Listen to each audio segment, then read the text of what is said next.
জামাত নেতার বাড়ি থেকে ৯৯ বস্তা সরকারি চাল জব্দ, চাঞ্চল্যকর তথ্য ফাঁস। নোয়াখালীর সুবর্ণচর উপজেলার চরচব্বর ইউনিয়নে আব্দুস সামাদ প্রকাশ সামাদ ডাক্তার নামে এক জামাত নেতার বাড়িতে সরকারি চাল মজুত করার অভিযোগ উঠেছে। শনিবার স্থানীয় লোকজনের তথ্যের ভিত্তিতে বিকালে উপজেলা প্রশাসন ৯৯ বস্তা চাল জব্দ করে। অভিযুক্ত আব্দুস সামাদ সুবর্ণচর উপজেলার ১ নং চরচব্বর ইউনিয়নের ৯ নং ওয়ার্ড জামাতের আমির। স্থানীয় একাধিক সূত্র জানায়, বিগত অনেক দিন পর্যন্ত ইমান আলী বাজার সংলগ্ন জামাত নেতা সামাদের বাড়িতে সরকারি চাল মজুত করে রাখা হয়। সরকারি চালগুলো তিনি বিভিন্ন লোকজনের কাছ থেকে অতিরিক্ত মূল্যে বিক্রি করছে। খবর পেয়ে স্থানীয় লোকজন তার বাড়িতে গেলে দেখতে পান একটি কক্ষে সরকারি চালের প্রায় ৯৯ বস্তা মজুত রয়েছে। এক পর্যায়ে স্থানীয় লোকজন উত্তেজিত হয়ে পড়েন। পরে বিষয়টি সুবর্ণচর উপজেলা নির্বাহী অফিসার ও চরচব্বর থানায় অবহিত করা হয়, কিন্তু সকালে বিষয়টি প্রশাসনকে জানালেও দুপুরের দিকে পুলিশ ঘটনাস্থলে যায়। এই ঘটনার পর থেকে জামায়াত নেতা সামাদ গা ঢাকা দিয়েছে।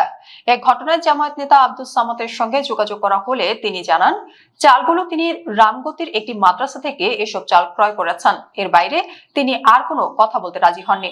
সুবর্ণচর উপজেলা নির্বাহী অফিসার আকিব ওসমান জানান, স্থানীয়দের তথ্যের ভিত্তিতে পুলিশ পাঠানো হয়েছে। আব্দুস সামাদের বাড়িতে ৯৯ বস্তা সরকারি চাল পাওয়া গেছে। আপাতত চালগুলো প্রশাসনের হেফাজতে রাখা হয়েছে।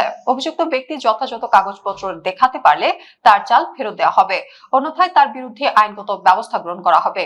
উল্লেখ্য, ৭৬ লাখ টাকার চেক জালিয়াতি মামলায় জামালপুর জেলা জামায়াতের সাবেক সেক্রেটারি হারুনুর রশিদকে গ্রেফতার করেছে পুলিশ। রবিবার দুপুরে জামালপুর পৌর এলাকার সর্দারপাড়া এলাকা থেকে পুলিশ তাকে গ্রেফতার করে। রবিবার রাতে বিষয়টি নিশ্চিত করেছে মেলন্দহ থানার ভারপ্রাপ্ত কর্মকর্তা। পুলিশের সূত্রে জানা গেছে, প্রায় ১ বছর আগে নিজের ব্যবসা প্রসারের জন্য এরশাদ আলী নামের এক ব্যবসায়ীর কাছ থেকে ৭৬ লাখ টাকা ধার নেন জামাত নেতা হারুনুর রশিদ।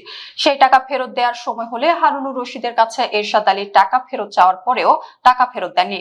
পরবর্তীতে এরশাদ আলী হারুনুর রশিদের বিরুদ্ধে জামালপুর আদালতে একটি চেক জালিয়াতির মামলা করেন। পরে আদালত হারুনুর রশিদের অনুপস্থিতিতেই তাকে ৭৬ লাখ টাকা পরিশোধ ও ১ বছরের কারাদণ্ডের আদেশ দেয়। একই সাথে তাকে গ্রেফতারের জন্য মেলন্দহ থানার পুলিশকে দায়িত্ব দেয়। পুলিশ গোয়েন্দা তথ্যের ভিত্তিতে অভিযান পরিচালনা করে জামালপুর পৌর শহরের সর্দারপাড়া এলাকা থেকে তাকে গ্রেফতার করে। এরপর তাকে মেলন্দহ থানায় নিয়ে যাওয়া হয়। এ বিষয়ে মেলন্দহ থানার অফিসার ইনচার্জ ওবায়দুল রহমান বলেন, হারুনুর রশিদকে গ্রেফতারের জন্য আদালত থেকে আমাদের কাছে আদেশ আসে। অভিযান পরিচালনা করে তাকে গ্রেফতার করা হয়েছে।